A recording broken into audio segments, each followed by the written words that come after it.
우리 대한민국의 장래를 짊어질 개혁과 선진의 주체 젊은이들이여. 여러분들은 5, 60대가 겪은 아픔을 얼마나 알고 있는가? 그대들은 조국을 위하여 과연 얼마만큼 땀과 눈물을 흘렸는가? 지금 여러분이 누리는 풍요로움 뒤에는 지난날 5, 60대의 피와 땀과 눈물이 있었다는 것을 결코 잊어서는 안 된다. 5.16 혁명 직후 한미 관계는 매우 어려웠으며 이를 해결하고자 박정희 최고회의 의장이 미국을 방문했으나 큰 성과를 이루지 못했다. 특히 필요한 원조를 얻는 데 어려움이 있었다. 그 당시 한국에 돈을 빌려준 나라는 지구상 어디에도 없었다. 지푸라기라도 잡고 싶은 마음에 우리와 같이 분단된 공산국 동독과 대치한 서독에 돈을 빌리러 대사를 파견해서 1억 4천만 마르크를 빌리는 데 성공했다. 당시 우리는 서독이 필요로 한 간호사와 광부를 보내주고 그들의 봉급을 담보로 잡혔다. 고졸 출신 파독 광부 500명을 모집하는데 4만 6천 명이 몰렸다. 그들 중에는 정규대학을 나온 학사 출신도 수두룩했다. 면접 볼 때 손이 고와서 떨어질까봐 까만 연탄에 손을 비비며 거친 손을 만들어 면접에 합격했다. 서독 항공기가 그들을 태우기 위해 온 김포공항에는 간호사와 광부들의 가족, 친척들이 흘리는 눈물로 바다가 돼 있었다. 낯선 땅 서독에 도착한 간호사들은 시골 병원에 뿔뿔이 흩어졌다. 말도 통하지 않은 여자 간호사들에게 처음 맡겨진 일은 병들어 죽은 사람의 시신을 닦는 일이었다. 어린 간호사들은 울면서 거지에 알코올을 묻혀 딱딱하게 굳어버린 시체를 이리저리 굴리며 닦았다. 하루 종일 닦고 또 닦았다. 남자 광부들은 지하 1000m 이상의 깊은 땅 속에서 그 뜨거운 지혈을 받으며 열심히 일했다. 하루 8시간 일하는 서독 사람들에 비해 10몇 시간을 그 깊은 지하에서 석탄 캐는 광부 일을 했다. 서독 방송 신문들은 대단한 민족이라며 가난한 한국에서 온 여자 간호사와 남자 광부들에게 찬사를 보냈다. 세상에 어쩌면 저렇게 억척스럽게 일할 수 있을까 해서 붙여진 별명이 코리안 엔젤이라고 불렸다. 몇 년 뒤 서독 르비케 대통령의 초대로 박 대통령이 방문하게 됐다. 그때 우리에게 대통령 전용기는 상상할 수도 없어 미국의 노스웨스트 항공사와 전세기 계약을 체결했지만 쿠데타군에게 비행기를 빌려줄 수 없다는 미국 정부의 압력 때문에 그 계약은 일방적으로 취소됐다. 그러나 서독 정부는 친절하게도 국빈용 항공기를 우리나라에 보내주었다. 어렵게 서독에 도착한 박 대통령 일행을 거리의 시민들이 플랜카드를 들고 뜨겁게 환영해줬다. 코리안 간호사 만세, 코리안 광부 만세, 코리안 엔젤 만세. 영어를 할 줄 모르는 박 대통령은 창밖을 보며 감격에 겨워 땡큐 땡큐만을 반복해서 외쳤다.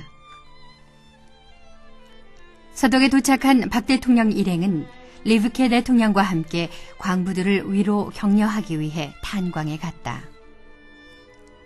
고국의 대통령이 온다는 사실에 그들은 500여 명이 들어갈 수 있는 강당에 모여들었다. 박 대통령이 수행원들과 함께 강당에 들어섰을 때 작업복 입은 광부들의 얼굴은 시커멓게 그을려 있었다. 대통령의 연설이 있기에 앞서 우리나라 애국가가 흘러나왔을 때 이들은 목이 메어 애국가를 제대로 부를 수조차 없었다. 대통령이 연설을 했다. 단지 나라가 가난하다는 이유로 이역만리 타국에 와서 땅속 1400m도 더 되는 곳에서 얼굴이 시커멓게 그을려가며 힘든 일을 하고 있는 제 나라 광부들을 보니 목이 메어 말이 잘 나오지 않았다. 우리 열심히 일합시다. 후손들을 위해서 열심히 일합시다. 열심히 합시다. 눈물에 잠긴 목소리로 박 대통령은 계속 일하자는 이 말을 반복했다. 가난한 나라 사람이기 때문에 이역만리 타국 땅 수천 미터 지하에 내려가 힘들게 고생하는 남자 광부들과 굳어버린 이방인의 시체를 닦으며 힘든 병원 일을 하고 있는 어린 여자 간호사들, 그리고 고국에서 배골고 있는 가난한 내 나라 국민들이 생각나서 더 이상 참지 못해 대통령은 눈물을 흘렸다. 대통령이란 귀한 신분도 잊은 채 소리내어 눈물을 흘리자 함께 자리하고 있는 광부와 간호사 모두 울면서 영부인 유경수 여사 앞으로 몰려나갔다. 어머니, 어머니 하며 유교사의 옷을 잡고 울었고 그분의 옷이 찢어질 정도로 잡고 늘어졌다. 유교사도 함께 울면서 내 자식같이 한 명 한 명 껴안아주며 조금만 참으세요 라고 위로하고 있었다. 광부들은 르비케 대통령 앞에 큰절을 하며 울면서 고맙습니다. 고맙습니다. 한국을 도와주세요. 우리 대통령님을 도와주세요. 우리 모두 열심히 일하겠습니다. 무슨 일이든 하겠습니다를 수없이 반복했다. 르비케 대통령도 울고 있었다. 연설이 끝나고 강당에서 나오자 미처 그곳에 들어가지 못한 여러 광부들이 떠나는 박 대통령과 유경수 여사를 붙잡고 우릴 두고 어딜 가세요? 고향에 가고 싶어요. 부모님이 보고 싶어요. 하며 떠나는 박 대통령과 유교사를 놓아줄 줄 몰랐다. 호텔로 돌아가는 차에 올라탄 박 대통령은 계속 눈물을 흘렸다. 옆에 앉은 르비케 대통령은 손수건을 직접 주며 우리가 도와주겠습니다. 서독 국민들이 도와주겠습니다. 라고 심주어 말했다.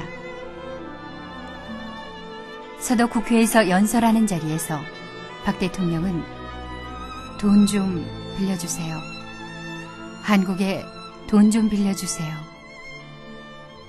여러분들의 나라처럼 한국은 공산주의와 싸우고 있습니다. 한국이 공산주의자들과 대결에 이기려면 분명 경제를 일으켜야 합니다. 그 돈은 꼭 갚겠습니다. 저는 거짓말 할 줄 모릅니다. 우리 대한민국 국민들은 절대로 거짓말하지 않습니다.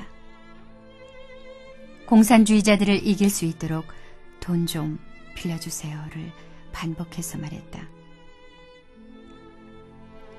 당시 한국은 자원도 돈도 없는 세계에서 가장 못 사는 나라였다. 유엔에 등록된 나라 수는 120여 개국. 당시 필리핀 국민 소득 170불, 태국 220불 등. 이때 한국은 76불이었다. 우리 밑에는 달랑 인도만 있었다. 세계 120개 나라 중에 인도 다음으로 못 사는 나라가 바로 우리 한국이었다. 1964년 국민소득 100달러. 이 100달러를 위해 단군 할아버지부터 무려 4,600년이라는 오랜 세월이 걸렸다. 이후 그대들이 말하는 이른바 우리 보수 수구 세력들은 머리카락을 잘라 가발을 만들어 외국에 내다 팔았다. 동네마다 엿장수를 동원해 머리카락 파세요 파세요 하며 길게 따 늘린 아낙네들의 머리카락을 모았다.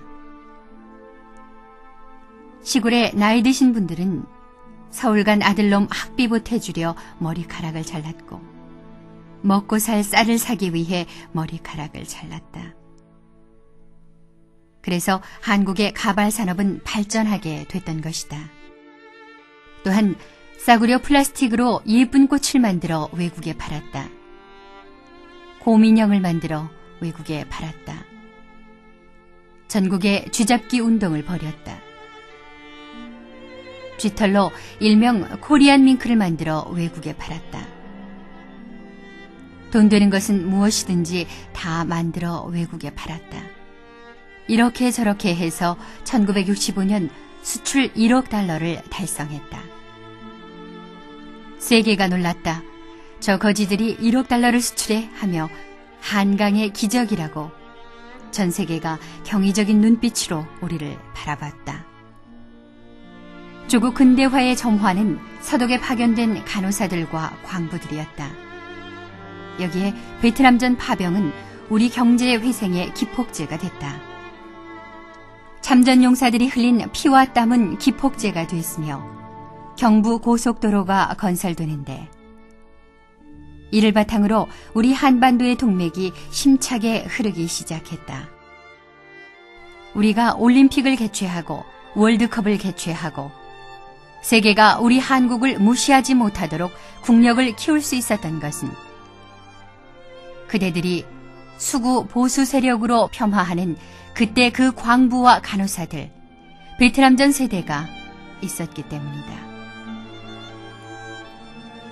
그대들이 명심할 것은 그때 이방인의 시신을 닦던 간호사와 수천 미터 지하 탄광에서 땀 흘리며 일한 우리의 광부, 목숨을 담보로 이국 전선에서 피를 흘리는 우리 국군 장병, 장렬하는 사막의 중동 건설 현장에서 일한 5, 60대가 흘린 피와 땀과 눈물이 있었기에 그대들 젊은 세대들이 오늘의 풍요를 누릴 수 있다는 사실을 결코 잊어서는 안 된다. 반전과 평화대모를 외치며 거리로 몰려나와 교통질서를 마비시키는 그대들이 과연 아버지와 할아버지 세대를 수구 세력으로 폄하할 자격이 있는가? 그대들이 그때 땀 흘리며 일한 오늘의 5, 60대들을 보수 수구 세력으로 폄하하기에 앞서 오늘의 현실을 직시하라. 국가 경영을 세계와 미래라는 큰 틀 전체로 볼 줄 아는 해안을 지녀야 하지 않겠는가? 보다 나은 내일의 삶을 위해 오늘의 고통을 즐겨 참고 견디어 국민소득 4만 불대의 고지를 달성할 때까지는 우리들 신구 세대는 한 덩어리가 돼야 한다. 서로 갈라져 반목하고 갈등하기에는 갈 길이 너무 멀다. 이제 우리 모두 한 번쯤 자신을 돌아보며 같은 뿌리에 난 상생의 관계임을 확인하고 다시 한번 뭉쳐보자. 우리 모두 선배를, 원로를, 지도자를 존경하고 따르며 우리 모두 후배들을 격려하고 베풀고 이해해주면서 함께 가보자.